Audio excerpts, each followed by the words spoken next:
Ya, hari ini di sini dengan Mas Bro dan Perkasa.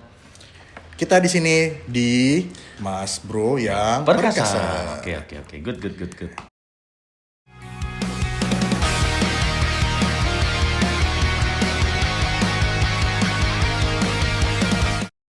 Oke. Mau bahas apa nih hari ini, Bro? Jadi kita hari ini mau bahas tentang piutang. Gue juga agak ini ya, agak. Sebetulnya ini topik yang gue juga nggak ngerti nih. Kita mau bahas kayak apa, tapi ya udah apa yang ada di otak aja tiba-tiba muncul tentang piutang, karena ya kehidupan kita kan nggak jauh dari yang namanya hutang dan piutang kepada orang lain. Kayaknya utang doang deh. Piutang nggak? Ada lah piutang. Kalau piutang berarti kan orang itu yang punya utang sama gua atau sama lu, ya kan? Ini masalahnya hutang kita banyak. Ya juga, tapi kan juga orang lain juga punya hutang sama kita juga, makanya piutang ya sih. Oke, terus. Lu punya pengalaman gak sih tentang hutang piutang tuh? Yang bikin lu gede gitu? Gua. Ini lebih ke mana nih? Ya lu hutang boleh, lu piutang boleh, lu punya hutang atau ada piutang dari mana, organisasi apa atau PT apa, tapi ya itulah. Oh, banyak kasusnya banyak. Gimana? Kalau gue bicara urut mengurut buat pecah pala. Tapi yang gue seru di sini adalah kebanyakan orang nggak tahu diri. Nggak tahu dirinya kenapa sih? Kalau gue lihat sih lebih banyak yang ke sini aja sih, yang lebih ke gimana ya? Gue tagih, tarsok, terus lebih ke arah yang wah gimana ya gue bayarnya? Gue juga bingung. Itu ini pengalaman ini lo yang ngerasain sebagai lo yang ngutang atau lo yang diutangin? Mungkin yang kayak tadi gue bilang, gue utangnya lebih banyak dibanding piutang ke gue, gitu kan? Oke. Tapi apa ya? Even pengusaha pun juga punya hutang. Sebagai orang yang punya perusahaan juga mereka mempunyai hutang ke, let's say, ke bank gitu kan. Tadi dulu, ini kita mau ngomong serius atau bercanda nih? Sambil bercanda aja. Kalau iya. Maksudnya sekelibetnya aja gitu kan. Iya, seasik kenanya aja ya. Kalau pengusaha semua punya utang ya 100% punya pasti. Tapi lu tau nggak kalau sebetulnya di Indonesia juga ada pengusaha yang nggak punya hutang? Banyak. Pengusaha yang besar loh, konglomerat juga ada loh yang nggak punya hutang. Tapi mulai dari hutang. Iya benar. Tapi saat mereka sudah settle, mereka sebenarnya ada. Tapi juga masih ada konglomerat yang masih punya hutang juga ada. Tapi kalau gue rangkai ya, poinnya adalah ada 3 poin yang gue tangkap di sini. Poin pertama, orang punya privilege akhirnya punya modal. Yang kedua, dia benar-benar mulai dari nol. Ketika dia mau naik SSC-nya dari 10 jadi 30, dia harus minjem bank atau minjem siapapun. Ada yang benar-benar karena pembayarannya masalah atau cash flow-nya bermasalah. Ntar dulu, kalau itu kan itu udah di tengah-tengah dong, bukan start dong. Oke. Makanya kita mau bahas yang mana dulu nih? Nah, kita yang dari start dulu. Oke, kita ngomongnya jauh. Ini kan kalau kita ngomongin bisnis kan agak jauh ya. Better kita ngomonginnya personal to personal. Iya. Ya. Gimana tuh? Kalau lo pengalaman apa yang orang ngutang sama lo atau lu ngutang sama orang itu, terus lo jadi gedek gitu? Ada. Misalnya gimana ceritain? Ada. Jadi ada sebuah buah gitu kan. Intinya dia punya utang sama gua hampir 2 tahun, hampir 3 tahun gitu kan. Nah, ya intinya sih belum terbayar dan nilainya lumayan besar lah. Nah, tuh ada duit gua tuh di situ tuh ceritanya Om. Ya, nah dari cerita ada kegiatan sesuatu. Ada kegiatan sesuatu, intinya berhubungan sama bisnis lah.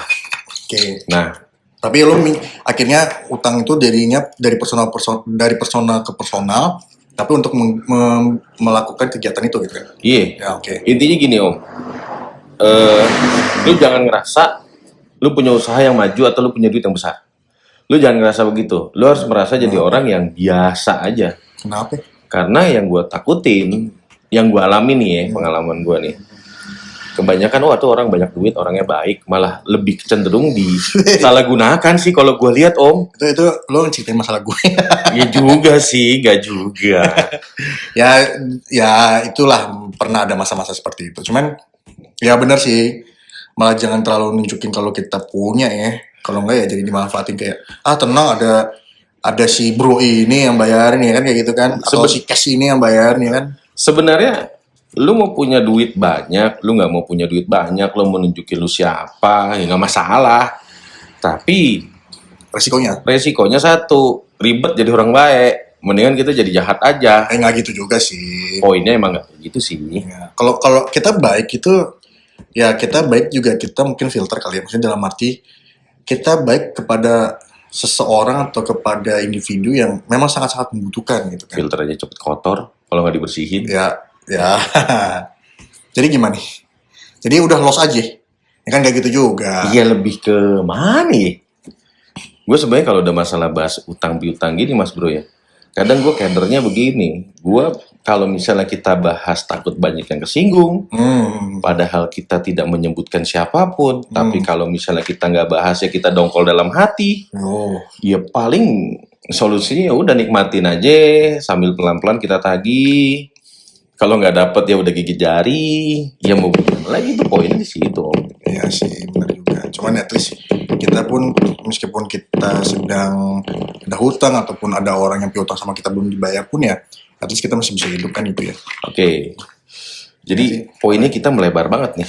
Ayo dong, inti masalahnya di mana ya? Utang Inti ya. masalahnya kita nggak punya duit ya udah inti, makanya kita mau lagi nagih utang kita nih. Kita lagi efisien ya, Iya. bahasanya. Efisien. Efisien yang benar-benar. Iya, gue juga nggak ngerti lah harus gimana. Iya benar juga sih. Cuman indeks ekonomi emang gue harus akuin ternyata banyak orang yang punya hutang juga ya kan.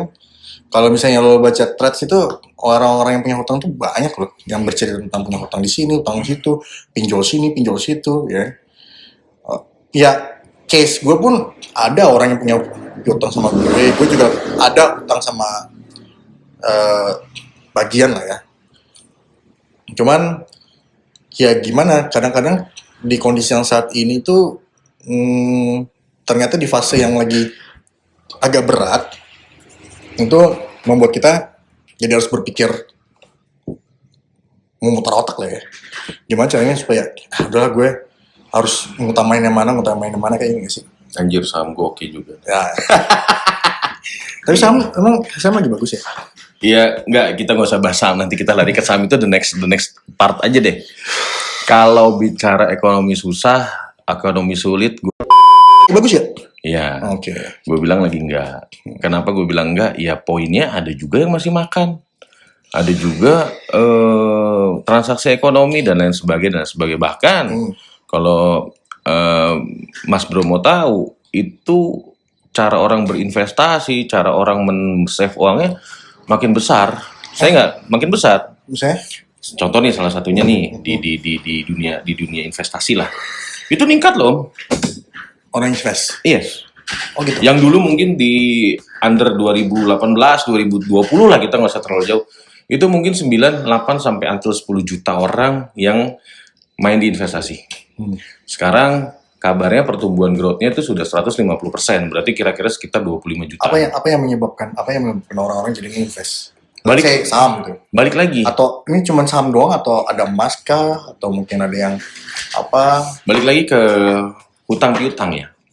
Mungkin gini, setiap manusia punya skill dan kemampuan, dan setiap manusia punya keyakinan bahwa dia bisa berkembang dengan cara apapun. Nah, dia mungkin ngerasa gue harus jadi orang, harus berani nih. Akhirnya diutang sama orang. Katakanlah nggak gede deh, nilainya mungkin 1.000 atau enggak 2.000 rupiah katakanlah. Dia berani ya. Mungkin hutangnya dia bukan buat gaya-gaya hidup dia. Mungkin buat berinvestasi, tapi poinnya adalah dia akhirnya menggunakan uang panas itu untuk berinvestasi. Terus efeknya apa? Efeknya dia punya utang. Dan akhirnya investasinya bermasalah, dia bilang, gue rugi di perusahaan A, di BBC. Akhirnya menyalahkan. Tapi poinnya nggak ke situ. Poinnya adalah satu, bagaimana kita secara dewasa menanggapi masalah ini. Kan gitu. Kalau orang kerja, ya udah pasti aja. Ya gue punya tabungan 10 juta. Dari 10 juta gue nabung, 1 juta gue investasi, 8 juta untuk biaya hidup. Ya mereka kan bertahan seperti itu. Nah, yang kedua, orang naikin hutang mungkin untuk melebarkan usaha dia. Tapi kita balik lagi kebanyakan. Orang yang berhutang untuk pengembangan bisnis, tapi saat ini orang berhutang buat investasi jangka pendek. Salah satunya mungkin di beberapa titik. Makanya kadang gue juga sebel juga ketika gue juga bukan orang bersih-bersih banget, gue udah utang sob. Iya. Bukan nggak bersih-bersih banget, gue udah utang. Tapi maksud gua, come on gitu loh. Mau kenapa? Jangan selalu berpikir, ini orang gampang, nggak usah dibayar. Kan nggak asik. Ya itu tuh nggak asik sih. Nggak Kalau asik, orang kayak ya. gitu nggak asik sih. Cuman tapi juga kita juga jangan salah ngartikan juga. Ada orang yang mungkin belum bayar juga bukan karena dia meremehkan orang lain kan, yang diutangin. Bisa aja memang karena kondisinya memang belum bisa untuk bayar. Iya, iya gimana ya di dunia ini juga ya begitu konsep utang piutang.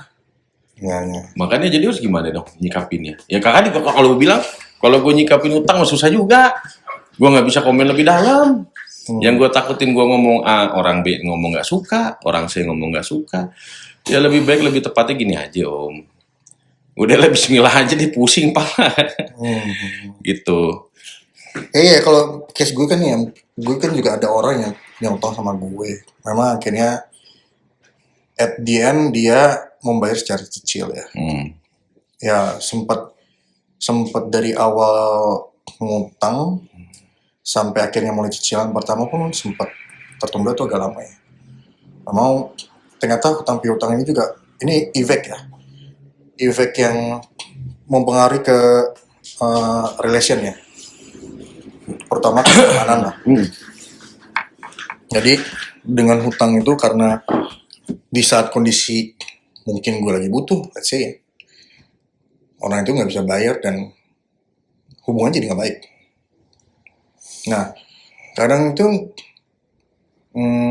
ketika kita punya hutang ataupun kita punya piutang itu apa sih yang harus kita rasain gitu. Maksudnya gini, ada orang bilang gini, misalnya si A atau misalnya lu udah cash, lu minjam sama lu bilang sama gue, bro gue pinjam dong duit 10 juta misalnya gitu.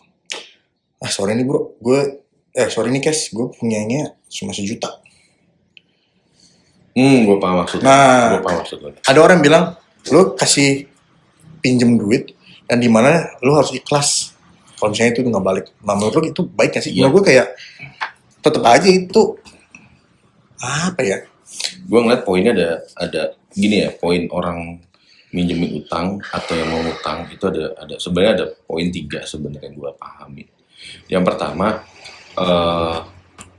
gue paham lah yang lu maksud tuh adalah ya kalau orang mau minjem duit katakanlah 1.000 rupiah, ya lu bilang aja, gue ada 100 perak nih, kasih aja 100 perak dan itu kita menjamu udah nggak apa-apa kalau hilang ya gue ikhlasnya segitu.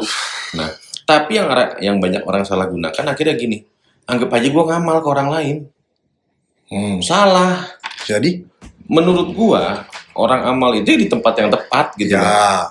Jadi lebih tepatnya bahasanya bukan amal. Ya udahlah hilang duit, ikhlasin aja deh. Itu poin yang pertama. Poin yang kedua, gua tangkap dari omongan kita. Kalau orang hutang pasti butuh dong. Nah, yang diutangin dia tahu dong, lu punya duit. Nah, bahasa yang lebih enak dan elegan, lebih baik kita menolak secara awal, tidak usah kata-kata yang ya, dia minta 10.000 ya kita kasih 1.000, ya nggak usah. Mendingan nggak usah sama sekali, biar kita dimusuhin. Itu ya kita sakalak aja. Kalau bahasa kita tuh kepalangan aja. Itu yang gue tangkap yang kedua. Yang ketiga, yang paling penting adalah,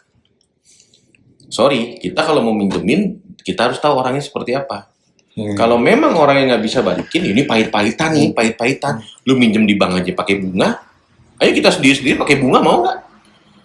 Tapi even maksudnya gini, even pakai bunga pun kalau orang itu nggak bisa bayar, ya bunga pun nggak akan terbayar. Kan? Balik lagi. Berarti harus apakah gini? Apakah kita perlu jaminan? Nah lebih tepatnya sih anaknya sih, ya orang nggak punya duit, jaminan apa yang dia mau kasih? Misalnya dia punya motor, lu taruhin dia motor lu. Yang gue paling bete begini om. Gimana? Orang utang sama kita, kita rela ini minjemin utang. Buset ada dia buat gaya hidup. Ada. Nggak usah jauh-jauh deh, kita berteman sama si A si B lah. Kita butuh duit. Ya mohon maaf nih, kita rela, yaudah deh kita minjemin karena kita percaya sama tuh orang. Tiba-tiba dia masang status. Lagi di mana gitu? Lagi di mana dan itu ada pengalaman. Ya gua orang yang minjemin duit, gua nggak pernah kesono gitu loh. Ada pengalaman lu? Banyak. Banyak Oh kok. banyak ya. Kalau dipikirin kayak gitu Gue pikir itu cuma cerita-cerita orang aja. Ternyata di kehidupan banyak. Gue yakin banyak. nyata ada ya. Banyak. Banyak. Ya, makanya gue bilang kalau misalnya lu ngomongin hutang orang banyak Pak barometernya, tinggal lu nyikapinnya aja. Ya poinnya cuma dua kok, lu mau nagih atau nggak nagih kelar. Kalau mau nagih ya lu tahu deh pertemanan nggak asik. Kalau lu nggak nagih tuh orang nggak tahu diri nanti WhatsApp WA kita minjem duit lagi mau sampai kapan. Dan gue pun sama kayak gitu. Ada beberapa temen gue pinjemin.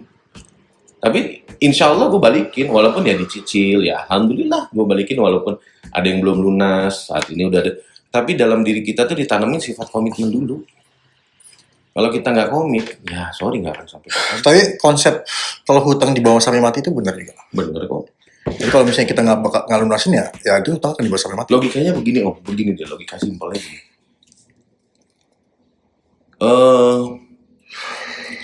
Lu punya anak, lu minjem utang lah sama si A. Oke. Sekarang gua tanya, lu menjamin nggak anak lu nggak ditagih selama masalah utang? Oh gitu konsepnya.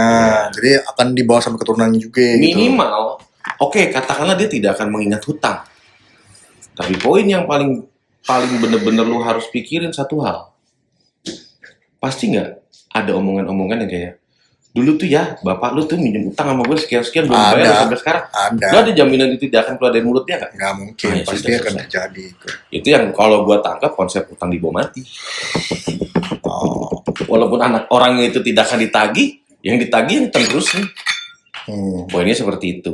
Kayak gampangnya gimana nih? Oke, kalau gitu perlu nggak sih kalau kita memberi hutang ataupun kita berhutang ke orang itu dibuat kontrak? Karena gini, misalnya nih, ini case yang mungkin terjadi nih, Kes. Kita ngasih pinjam hutang ke orang, ya. Let's say 5 juta lah, 5 juta. Karena nggak ada kontrak nih, 5 juta. Terus ya amit-amit lah, itu orang pass away, meninggal. Kita datang dong ke keluarganya dong. Habis misalnya udah bergabung, udah 2 bulan, 3 bulan, datang dong ke misalnya let's say ke anaknya atau istrinya. Bokap lu nyautin sama gue nih. Gimana dong? Gue butuh nih duitnya 5 juta gitu. Nah, terus keluarganya bilang, buktinya apa ya kalau misalnya almarhum bokap gue punya utang sama lu gitu. Kalau nggak ada kontrak itu bisa nggak sih jadi kayak, oh berarti ini orang bohong nih. Kalau hutangnya gini loh, Om Mas Bro, sorry. Lu kalau ngelihat dari polanya, kalau lu cuman pribadi mungkin case itu bisa terjadi. Nah makanya Case yang lu bilang perlu kontrak apa enggak? Ya kalau gue bilang kalau untuk pribadi personal to personal paling akan ada jawaban singkat padat dan berisi. Gitu banget sama teman. berarti kontrak berarti tetap Enggak, logikanya gini, lu mau minjem, minjem duit dong. Lu nggak mungkin dong sama temen. Gue buat kontrak dulu ya. Perjanjiannya begini. Tapi kan tadi balik lagi ke poin yang tadi. Nanti orang akan ngomong, si anak temen lu. Iya. Begitu amat teman-teman. Ya makanya balik lagi ke case yang tadi yang lu ceritain tuh, Kes. Kalau misalnya nggak begitu, kan gini. Kan lu bilang mendingan kepalangan sekalian gitu loh. Kalau gue jadi orang tega. Ya, Mendingan udah kalau gitu kontrakin aja sekalian. Kalau kontrakin lo ada niat minjemin. Iya, maksudnya Ya udah kita cash, nggak usah minjemin, kelar. Mending itu duit kita amalin. Jelas kita ikhlas dapat pahala. Kecuali begini poin minjemin dalam Islam atau poin lo mau minjemin dalam semua hal. Lu tahu nih, contoh tiba-tiba lu datang, terus teman lu bilang, ya ampun, gua nggak punya duit, anak gua belum makan 2 hari. Itu balik lagi ke hati nurani. Yang tadi gua poin yang pertama, dia minjem 1 juta, lu kasih 100.000, itu akan berbeda kasusnya. Contoh, orang minjem karena butuh kan. Tapi yang apa lu tahu? Orang minjem karena butuh tapi buat apa? Nggak tahu. Ya kan? Nggak tahu. Tapi kebanyakan yang buat pengalaman gua nih, orang minjem karena gaya hidup. Yang gua pengalaman. Mungkin kalau gua salah ini aja, berikan sanggahan. Ya dari 1 sampai 10 udah kayak probabilitas deh, kita main garis lurus deh. Gue yakin 8 gaya hidup deh. 2 bener-bener dia butuh hari itu deh. Ya kita beradu aja. Poinnya di situ. Oke. So jadi balik lagi ke poin tadi hutang ya. Langkah-langkah apa? Misalnya langkah-langkah itu gini. Iya berarti Kapan? solusi Bukan- terhadap ya. Bukan solusi sih, lebih ke ini kan kita hasil ngobrol nih, hasil tentang hutang piutang nih. Pertama kita sebagai orang yang memberikan hutang. Dan kita sebagai penghutang juga. Ya, tapi ini kita yang ngomongin yang ngasih hutang dulu nih ya. Kita ngasih hutang nih. Menurut lo, Kes, langkah apa yang mesti dilakuin ketika ada orang yang tiba-tiba WhatsApp lu, gue pinjam dong duit, gitu. Oke. Langkah-langkahnya apa dulu nih? Gue jawab ada 2 ya. Ini ada versi penghutang dan orang itu minjem hutang. Nggak, lu dari Iya, kita dari poinnya yang penghutang memberikan- dulu kan. Ya, kita memberikan hutang. Nah, Poin yang pertama yang gue kasih saran tadi, ya kepalangan lu jangan. nggak, gini. Tapi kalau kasus udah terjadi, dia udah hutang sama kita. Hah? Kalau kita butuh tagih. Oke. Nah, nggak. Ini sekarang kita mulai dari awal nih. Ada orang tiba-tiba minjem, Kes, gue pinjam 20 yuto gitu misalnya. 20 juta nih, terus 20.000 lah. Ya 20.000 lah. 20 apa sih? 20.000. 20.000. 20.000 gitu. Ya Jawa lagi aku dia. Terus, Ada yang bilang, gue mau pinjam lu 20.000. Apa respon pertama yang bakal lo lakukan? Misalnya nih, lo akan mikir dulu, 20.000, salah, 20.000, bakal balik nggak nih? Enggak, gue nggak akan berpikir gitu. Gue Oke. bilang nggak gue kasih. Langsung, Nggak gue kasih. karena itu adalah amount yang besar. Bukan kemauan yang besar juga. Ya, kita nggak usah perlu background dia, kita nggak usah perlu tahu background dia, kita nggak usah tahu begini, nggak usah lah. Nah, kenapa lo memilih untuk tidak Tidak mengasih dengan 20.000 itu? daripada putus pertemanan. Itu juga bisa jadi resiko. Nggak masalah juga, tapi lebih parah mana? Pertemanan permusuhan karena hutang piutang atau daripada ya gue dikatain pelit. Terus lu jadi diomongin orang. Biarin. Karena gue tanya sama lu, gue makan emang dia ngurusin kita? Enggak. Lu sih yang ngurusin gue. Ya sudah selesai. Gak usah dibingungin lah, Om. Oke, itu tahap 1, berarti lu langsung tolak. Kalau gue ya, Berarti siapapun orang yang mau mencoba hutang sama lu, berapapun nilainya, lu nggak akan kasih. balik lagi. Gue lihat dulu orangnya. Nah, itu gue, makanya tadi kan itu. Sebenarnya bukan lihat orangnya dulu, poinnya. gue balik lagi. Nilainya. Keperluannya buat apa? Oh. Kalau misalnya gue nih, sebagai mas bro, pinjem duit ke cash, ya pinjem duit lah ya. Berarti lu udah tahu nih, kalau mau minjemin ke mas bro ini, gue tahu nih orang lagi butuh banget sih. Minjemnya ke siapa? Teman kan? Iya. Kalau teman kita pasti tahu sedikit banyak backgroundnya. Oh. Secara nggak langsung. Contoh nih kayak lu. Lu nih katakanlah seorang kapiten lah. Seorang mempunyai Iya, Loncong panjang. panjang-panjang, Iya, yang panjang-panjang. yang panjang-panjang, yang Iya, dulu juga. Ah, Maksud ah, gua, ah, ya. maksud gua, Berbulu itu maksudnya anjing. ya bisa jadi kucing kan. Hmm. Nah, maksud gua poinnya, ya pasti kita akan langsung berespon. Oke, beresponnya apa ya? Beresponnya satu, contoh lu pengusaha. Nah, Kan gue bukan pengusaha. contoh, Langsung tuh. lu pekerja. Iya. Oke, contoh, lu something lah, pekerjaan lu something. Pasti kita akan merespon. Something itu kayak wow banget itu ya. Ya kita nggak ada yang tahu, kita nggak ada yang Iya, tahu iya, kan. iya. Poinnya itulah. Wow banget tuh. Terus Tapi poinnya adalah ya sudah kita kalau misalnya ngeliat background itu nih orangnya oke dan lain sebagainya. Kalau misalnya kita ngerasa kasih ya dia minta kasih lah. Poinnya itu minta atau pinjem. lebih ke pinjem. Jadi suatu saat lu akan tagih. Kalau bicaranya minjem buat bisnis akan gue tagih. Tapi kalau minjemnya Tapi kalau minjemnya buat kehidupan, kayak kehidupan gitu, kan balik lagi. Kita mau ngasih pinjaman orang tuh poin pertama bohong kalau nggak iba. oh. Bohong kalau nggak iba. Berarti dulu lu pernah minjemin gue itu karena lu iba sama gue. Kurang lebih begitulah. Ya. Langsung aja saklek. Kalau baik-baik banget sih sama gue. Tai. Tai. Gak begitu polanya. Karena gimana ya? Gue jelasin gimana nih? Jadi gini buat yang listener ya. Jadi ini si Chris ini Listener udah kayak radio apa, Cuk? jadi dia ini suka minjemin duit buat gue nih ke Mas Bro. Soalnya duitnya banyak. Alhamdulillah, ya Allah, makasih. Terus doa buat gue. Doa buat lu Makin sukses. makin di karir. sukses yang jelas di karir, terus jodoh udah punya. Ya langgeng, ya poinnya langgeng. Terus yang paling penting tuh, Waduh, jodoh iya sih. yang paling penting satu, kalau ada utang beresin deh. Ingat Wow. lu, gue juga ada utang, Wow. nggak sembarangan. Tapi asal lu tahu ya, setiap manusia selesai utangnya masing-masing. Ya, Bohong orang nggak punya utang, bohong. Pasti ada, mungkin dari 100% yang kita kenal, ada 2% yang nggak punya utang. oke. Ada 98% punya utang. Oke. Balik lagi, kalau yang utangnya terlalu banyak bisa jadi dua, dia kebutuhan atau gaya hidup. Kontrol banyak. Kontrol banyak itu. Kalau terlalu banyak dan tak terkontrol, feeling gue dia gaya hidup.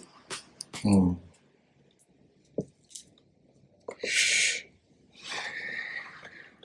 Aduh, dikejar-kejar lagi.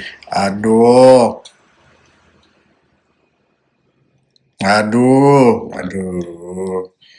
Udah pakai caps lock itu. Iya. Udah caps lock itu. Balasin dulu. Udah caps lock. Bukan hutang nih ngomonginnya bukan hutang ini. Jadi caps lock ini bukan tentang hutang. Jadi jangan dipikirin ini ngomongin hutang bukan. Tapi memang topiknya nanti kita bahas. Diomelin gua. Ini sambil kerja, Om. Pengusaha aja bisa diomelin ya. Gila pengusaha nih. Baik, Bu. Ini caps lock beneran ya? Atau dia memang kebiasaan nulisnya caps lock ya? Iya. Oh, tapi dari awal dia caps lock dia. Iya, emang dari awal emang caps lock. Dia biasa. Cat di atas juga ada caps lock dia. Heeh. Oh. Kayak berasa pakai handphone zaman dulu, mito gitu. Nggak bisa dihituin. Kalau ngetik langsung huruf besar semua. Gue langsung keringet panas, Bro. Bukan keringet dingin, keringet panas. Sekarang jam berapa sih? Ya, jam segitu lah ya. Gak jadi olahraga dong. Kan kita mau jalan ya 1,5 jam lagi lah. 1 jam lagi lah, 1 jam lagi. 1 jam lagi kita jalan. Oke. Selesaikan dulu nih kita. Jadi kesimpulannya kalau kita ada yang mau ngutang sama kita, ya dilihat dulu kondisinya. Oke, setuju. Poinnya itu dilihat, ya balik lagi, bohong lah kalau hati nurani itu nggak ngomong. Ya. Beda dengan orang yang gampang percaya. Tapi kalau udah hati nurani Itu ngomong, nggak dia percaya akan, itu gue maksudnya. ya lu sadar diri aja. Iya, Bu. Iya, Bu. Sorry guys, gue lagi panik nih. Itu bukan bu ya. Salah. Kalau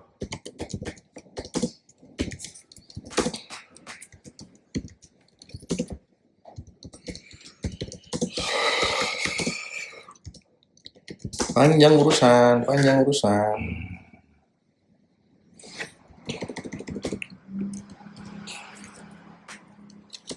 cus. Ini terkait kredibilitas nih, Kes.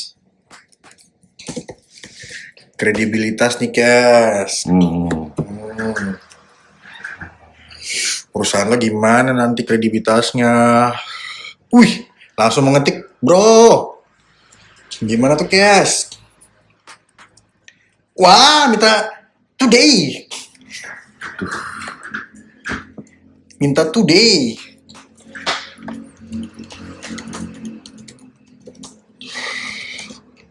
Pusing. Ya udah deh. Gimana tadi utang? Biar kita akhirin deh. Udah, Ini gua nggak tahu nih, nggak akan beres nih. Anjay, gua nggak. Udah, ya, intinya kalau memberikan hutang kita harus melihat kondisinya. Dan gue rasa kalau kita yang mau berhutang ke orang juga kita harus menunjukkan kita memang butuh gitu ini kan. Butuhnya bukan butuh karena kita pengen gaya hidup, tapi butuh karena memang kita butuh untuk hidup, ya nggak sih? Ya, lebih ke situ. Karena setiap orang yang memberikan utang pasti dia nggak akan bohong. Hati nurani dia yang main.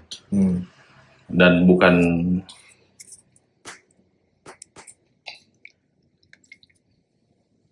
Ntar lu. Oke, terus ya kalau gue bilang pastiin butuh.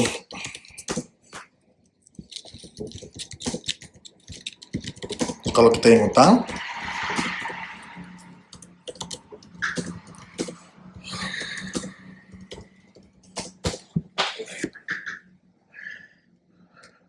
Ya kalau kita yang utang ya kita usahain kita nanemin jiwa komitmen.